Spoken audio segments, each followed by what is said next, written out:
Sir, मैं आपका शुक्रिया अदा करता हूं और इस बहस का जवाब हमारे वजीर पार्लिमानी जवाब देंगे।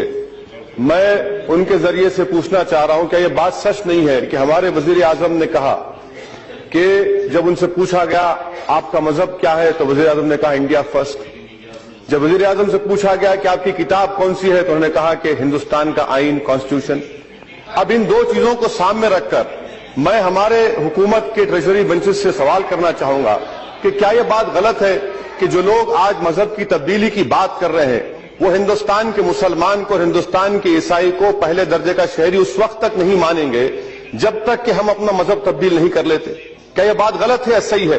अगर जो लोग घर वापसी की आज बात कर रहे हैं, मैं बड़ी ही इज्जत के साथ हुकूमत के सामने बात रखना चाह रहा हूं कि आपके कैबिनेट में 2 मुस्लिम वजीर है। अगर कोई उनके पास जाके कहे कि भाई आप मुसलमान हैं, दोनों छोड़ दो और घर वापसी आ जाओ, आप कैसा महसूस करेंगे? तीसरी बात मैं हुकूमत से पूछना चाहूंगा कि हमारे वजीर ये कह रहे हैं, यहां पर जो बहस हुई, हिंदुस्तान के दस्तूर में आर्टिकल 341 क्या है? क्या वो मजहब के ऊपर नहीं है? आप उसकी तरमीम क्यों नहीं करते? हमारे वजीर पार्लिमानी जवाब देते हैं कि एक कानून बनाया जाए। मैं वेंकैया नायडू साहब से कहना चाहूंगा कि बराए मेहरबानी आप काबिल हैं, बहुत पढ़े लिखे आप, मैं आपको रिक्वेस्ट करूंगा, दरखास्त करूंगा कि हिंदुस्तान के कॉन्स्टिट्यूंट असेंबली के जो डिबेट्स हैं, खास तौर से टीटी कृष्णमाचारी और के मुंशी ने क्या कहा था आर्टिकल 25 पर जब बहस हो रही थी, आप इस तरह का कानून नहीं बना सकते कि आप कोई अपना मजहब तब्दील ना करे। अगर ये बात, और एक बात सर जो अहम बात है वो ये है कि तमाम तंजीमें जो इस तरह की हरकत कर रहे हैं, इनका ताल्लुक क्या बीजेपी से नहीं है? क्या इनका ताल्लुक अम्बिलिकल कॉर्ड है इनका बीजेपी से? वो रद्द कर दें कि इनका ताल्लुक नहीं है, इनके खिलाफ एक्शन ले। प्राइम मिनिस्टर एक बात कहते हैं, वजीर खारजा एक बात कहते हैं, आप हिंदुस्तान में एफडीआई लाना चाहते हैं। क्या इस तरह के बातों से एफडीआई आएगा? क्या इस तरह के दहशतगर्दी के बातों से, फसाद कराने से क्या हिंदुस्तान में ग्रोथ होगी? क्या हिंदुस्तान मजबूत होगा? यह हुकूमत पर मुनहसर हुकूमत क्या चाह रही है? हुकूमत यह कहती है कि कानून लेकर आएंगे। मैं वेंकैया जी से पूछना चाह रहा हूं कि भाई साहब, Hindu minority guardianship act 1956 section 6 क्या तरमीम करेंगे? Hindu adoption maintenance act 1956 section 7, 8, 9, 11 तरमीम करेंगे? हिंदू मैरिज एक्ट 1955 सेक्शन 13 क्या उसको बर्खास्त करेंगे? हिंदू सक्सेशन एक्ट सेक्शन 26 क्या उसको निकालेंगे? ऐसा नहीं हो सकता। आखिर में सर, मुझे अफसोस है कि हमारे हिंदुस्तान के बहुत बड़े कायद हैं उत्तर प्रदेश के, वो अपनी तकरीर में कहते हैं कि उत्तर प्रदेश कुछ भी नहीं है, उत्तर प्रदेश में कुछ हो रहा ही नहीं है। क्या नहीं हो रहा है? उत्तर प्रदेश में तो ही हो रहा है। अगर आप और बीजेपी मिले हुए नहीं होते तो आप एक्शन ले लेते वहां पर आरएसएस और बजरंग दल के खिलाफ। 2 दिन के बाद भी एक्शन नहीं लिया। 200 लोग मारे, कोशिश कर रहे हैं। अलीगढ़ में इतना गड़बड़ हो रही है। अरे आप नूरा कुश्ती करना छोड़ दीजिए। इसीलिए हुकूमत से मुतालबा करते हैं कि आप, अगर आपका मजहब हिंदुस्तान फर्स्ट है, अगर आपकी किताब कॉन्स्टिट्यूशन है, बंद करिए आपके लोगों को। ये बजरंग दल, आरएसएस के लोग आपके लोग हैं और हम डरने वाले नहीं है। हम अपने मजहब पर चलेंगे।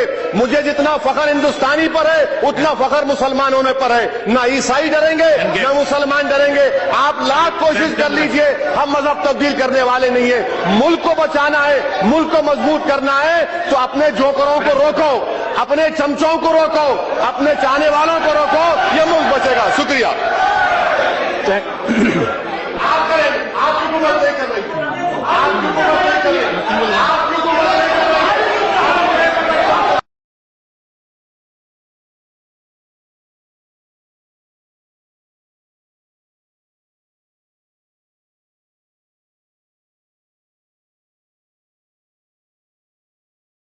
Does the government subscribe to this view that Muslims as a group cannot be trusted and they think negatively? Third point, sir. The third point, Chairman of Joint Intelligence Committee in White House Summit of Counter-Terrorism have rightly said India's core strength is liberal, secular, plural democracy. But I would like to know from the government that will this government, if it believes in secular, plural democracy, will it appeal against the trial court judgment of December 30 from the Mumbai trial court, which had given a leeway, a temporary leeway to the ruling party president? Will Kausar B, who's my sister, who was raped, drugged and murdered and her body was burned and thrown into a river, will this government, which talks about maximum governance, minimum whatever it is, will you appeal against that trial court judgment? I would like to know from the government through you, sir, when you talk about that sabka saath, sabka vikas, is your basic tenet of your government. Why is it? And when you talk about freedom of religion, February 17, Prime Minister's statement, freedom of religion, but within a week, his spiritual, his intellectual, his ideological guru made an obnoxious statement about a Nobel laureate. We want to know from you to the government, where does the truth lie? Does the truth lie with the Prime Minister of the Constitution? Does he still talks about Constitution? Or the truth lies with what his spiritual, ideological mentor, guru is saying? We want to know from the Prime Minister where the truth lies. Sir, the third point which I want to know from the government is, if what the Prime Minister says is right, he believes in freedom of religion, then what is happening in Kushinagar, Uttar Pradesh? 150 Muslim families have been forced to leave their house. Why? Because the good old person who's there. Sir, I want to know, why isn't this government able to control a cancer doctor, an oncologist who's spreading not his but his cancerous communalism throughout the country? Why is the government quiet on it?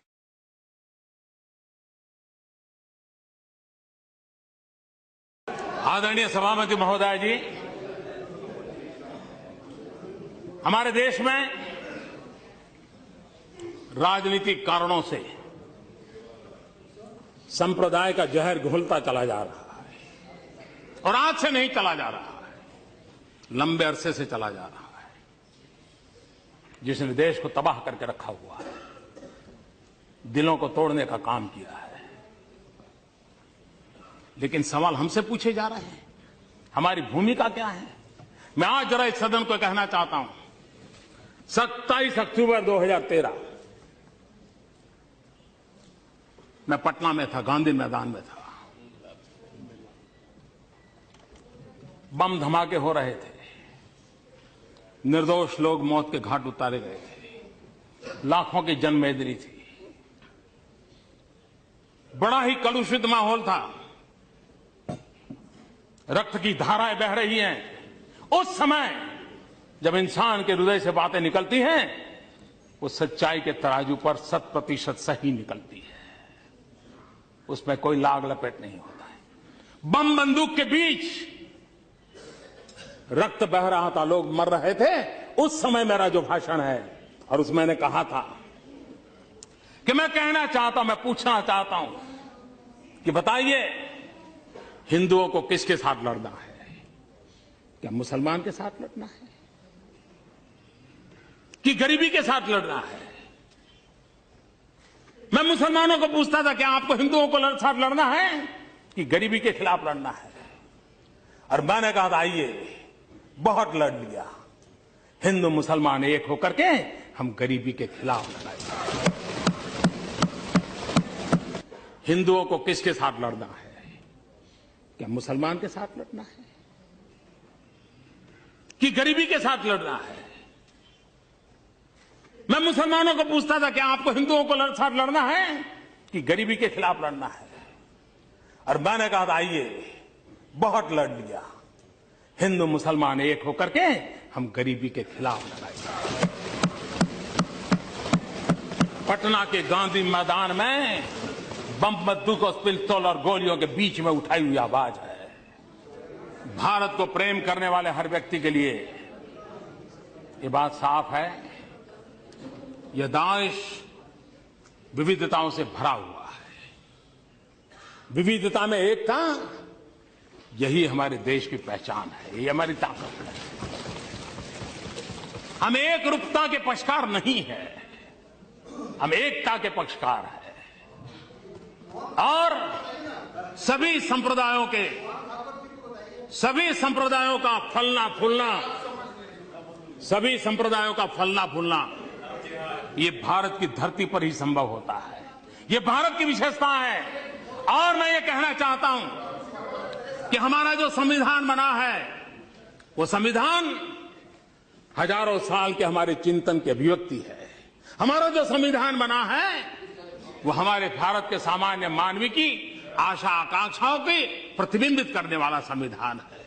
और इस संविधान के मर्यादा में रह करके देश चल सकता है। देश संविधान की मर्यादाओं के बाहर नहीं चल सकता है। किसी को भी कानून हाथ में लेने का अधिकार नहीं होता है। किसी को भी संप्रदाय के आधार पर किसी के साथ डिस्क्रिमिनेशन करने का अधिकार नहीं होता है। हर एक किसी को अपने साथ चलने का अधिकार है। और मेरी जिम्मेवारी है मेरी जिम्मेवारी है, सरकार में बैठा हूं, सरकार कैसे चलेगी उसकी जिम्मेवारी है। और इसलिए मैं आपको कहना चाहता हूं, और मैं बार बार कहता हुआ आया हूं, संप्रदाय के नाम पर अनाप शनाप बातें करने वालों को कहना चाहता हूं, मैं ये कहना नहीं चाहता हूं आज, मैं आपका मुंह बंद करने के लिए मेरे पास हजारों चीजें हैं, मैं समय बर्बाद नहीं करता हूं, इसके लिए मैं समय बर्बाद नहीं करता हूं। लेकिन मैं आपको कहना चाहता हूं, हमारा कमिटमेंट क्या है वो मैं आपको कहना चाहता हूं। मैंने बार बार कहा है, मेरी सरकार का एक ही धर्म है, मेरी सरकार का एक ही धर्म है, इंडिया फर्स्ट। मेरी सरकार का एक ही धर्म ग्रंथ है, भारत का संविधान। मेरी सरकार की एक ही भक्ति है, भारत भक्ति। मेरी सरकार की एक ही पूजा है, 125 करोड़ देशवासियों का कल्याण। मेरी सरकार की एक ही कार्यशैली है, सबका साथ सबका विकास। मेरी सरकार का एक ही धर्म है, इंडिया फर्स्ट। मेरी सरकार का एक ही धर्म ग्रंथ है, भारत का संविधान। मेरी सरकार की एक ही भक्ति है, भारत भक्ति। मेरी सरकार की एक ही पूजा है, 125 करोड़ देशवासियों का कल्याण। मेरी सरकार की एक ही कार्यशैली है, सबका साथ सबका विकास। और इसलिए हम संविधान को लेकर के, संविधान की सीमा में रह करके देश को आगे बढ़ाना चाहते हैं। हमारे यहां एकम सत विप्रः बहुधा वदन्ति हमारा तत्व ज्ञान रहा। Truth is one, says calls in a different way. सत्य एक है, विद्वान लोग उसको अलग अलग तरीके से कहते हैं। ये हम कहने वाले लोगों में से है। और इतना ही नहीं,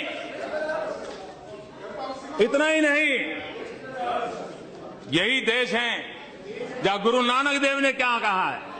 गुरु नानक देव ने कहा है, सब में ही रब रेहिया प्रभु एकाई। सब में ही रब रेहिया प्रभु एकाई, पेख पेख Nanak बिगसाई। The one God pervades within all, beholding him in all, Nanak in delighted। ये हमारा तत्व ज्ञान रहा है।